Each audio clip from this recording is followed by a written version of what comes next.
नमस्कार मेरे प्रिय विद्यार्थियों, सबसे पहले हिंदी एजुकेशनल चैनल में मैं आपका स्वागत करता हूं।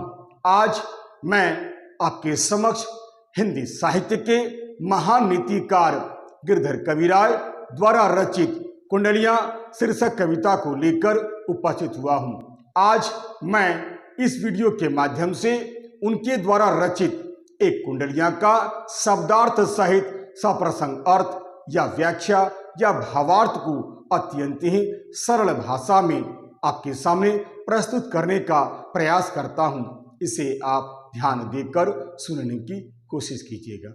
जी हाँ, कुंडलियां की व्याख्या करने से पहले यह जरूरी है कि मैं इस कुंडलियां का वाचन आपके सामने कर दूं ताकि आप इस कुंडलियां का अर्थ अच्छी तरह से समझ सकें। आइए सबसे पहले कुंडलियां का वाचन। साईं अपने चित्त की भूली न कहिए कोई, तब लगी मन में राखिए जब लगी कारज होई।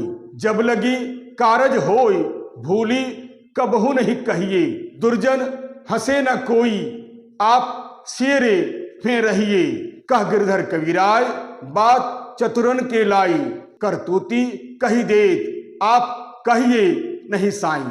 जी हाँ, कुंडलियां का वाचन करने के बाद अब इस कुंडलियां में जो कठिन कठिन शब्द दिखलाई दे रहे हैं, सबसे पहले उन कठिन शब्दों का अर्थ मैं आपको बता देता हूं ताकि व्याख्या समझने में आपको कोई दिक्कत ना हो।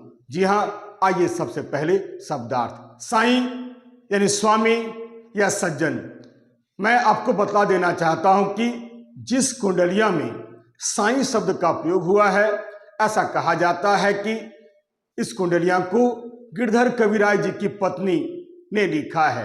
उन्होंने यह कुंडलियां अपने पति को समर्पित किया है। यानी जिस कुंडलिया में भी साईं शब्द लिखा हुआ है वह कुंडलियां उनकी पत्नी द्वारा रचित है।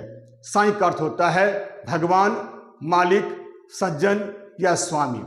चित्त की यानी मन की बात, कारज यानी कार्य, होय यानी होना, दुर्जन यानी दुष्ट व्यक्ति या बुरा व्यक्ति, सियरे यानी शीतल, हुए यानी होकर, रहिए यानी रहना, चतुरन के लाई यानी चतुरों के लिए, करतूती यानी काम, कही देत यानी कह देता है।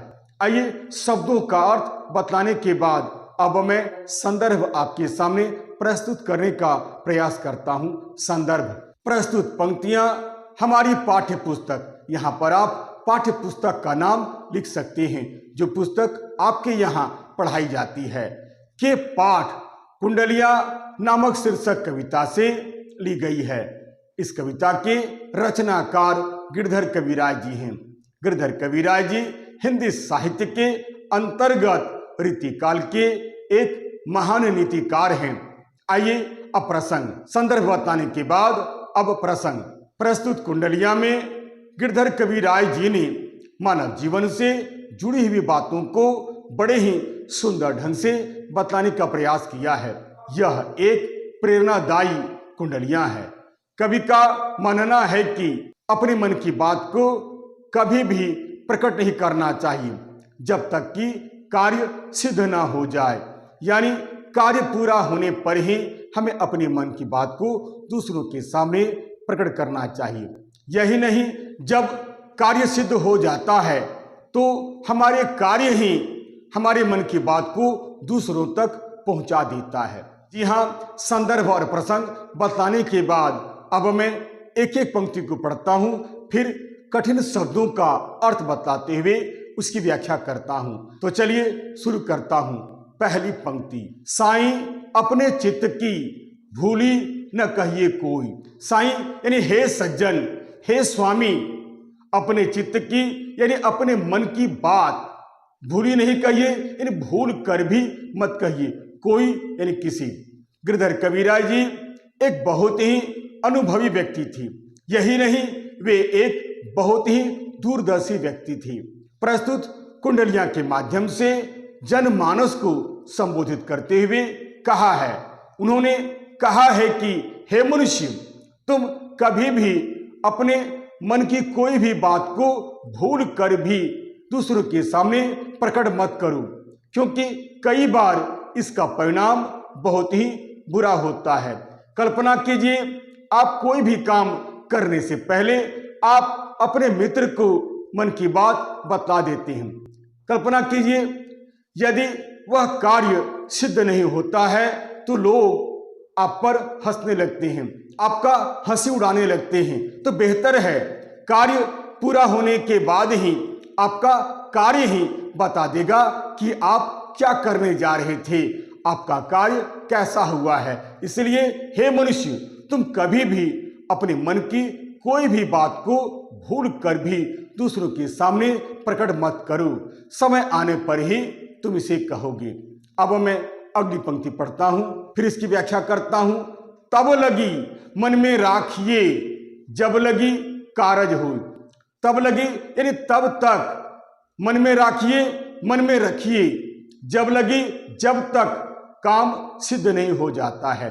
कहने का अर्थ यह है कि हे मनुष्य, तुम अपनी बात को अपने मन में तब तक छिपा कर रखो जब तक कि वह कार्य पूरा नहीं हो जाता है। हमेशा अपने मन के भीतर ही उसे छिपा कर रखो। अब मैं अगली पंक्ति पढ़ता हूं। अगली पंक्ति है, जब लगी कारज होय भूली कबहू नहीं कही। यानी जब तक कार्य पूर्ण नहीं हो जाता है तुम किसी के सामने मन की बात मत कहो। अर्थात जब तक कार्य पूर्ण हो रहा हो तब तक भूल कर भी उसे नहीं कहना चाहिए। यानी काम प्रगति पर है फिर भी आप उसके बारे में किसी को मत कहिए, बल्कि चुपचाप रहिए।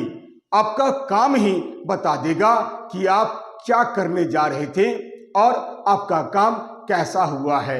यानी समय से पहले आपको भूल कर भी अपने मन की बात को किसी के सामने प्रकट नहीं करना चाहिए। अब मैं अगली पंक्ति पढ़ता हूं, फिर अर्थ बताता हूं। दुर्जन हंसे न कोई, आप शेरे में रही। दुर्जन यानी दुष्ट व्यक्ति या बुरा व्यक्ति, हंसे न कोई यानी आप पर हंसे नहीं।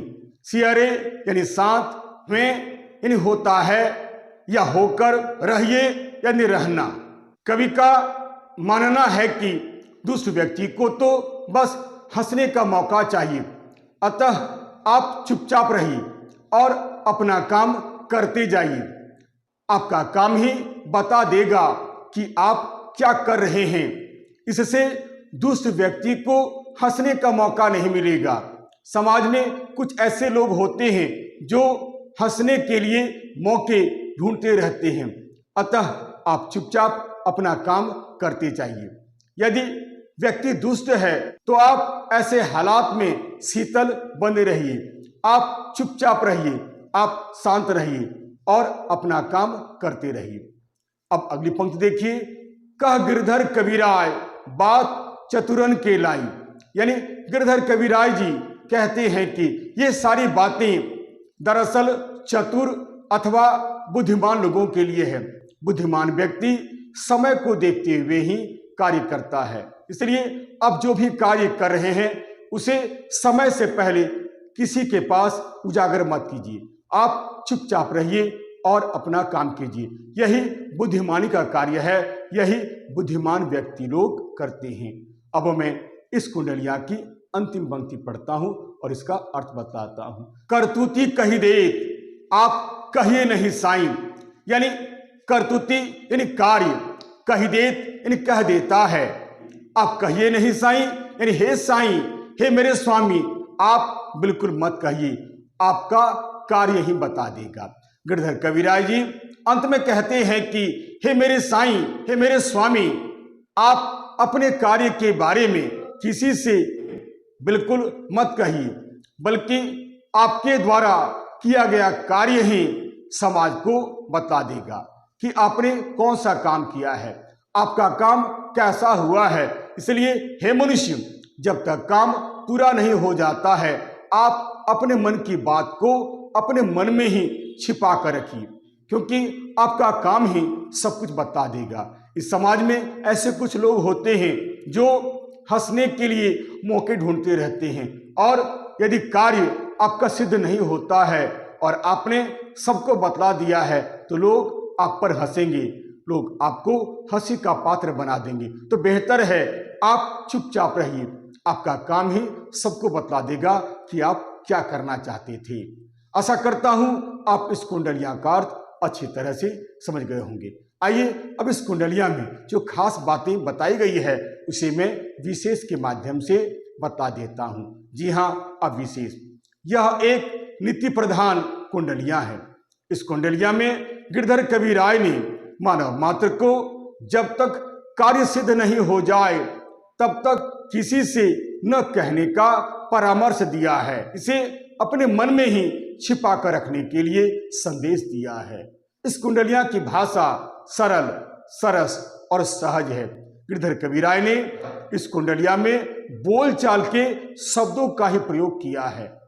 इस कुंडलियां में गिरधर कविराय जी ने दैनिक जीवन में काम आने वाली बातों को बड़े सुंदर ढंग से उजागर किया है। गिरधर कविराय जी ने मानव जीवन से जुड़ी हुई बातों का चित्रण बड़े ही सुंदर ढंग से किया है। आशा करता हूं आप इस कुंडलिया का अर्थ अच्छी तरह से समझ गए होंगे। यदि आपको यह वीडियो अच्छा लगता है, उपयोगी लगता है, सारगर्भित लगता है तो आप इसे लाइक करें, शेयर करें और तो और सब्सक्राइब करना बिल्कुल नहीं भूलें। तब तक के लिए नमस्कार, धन्यवाद।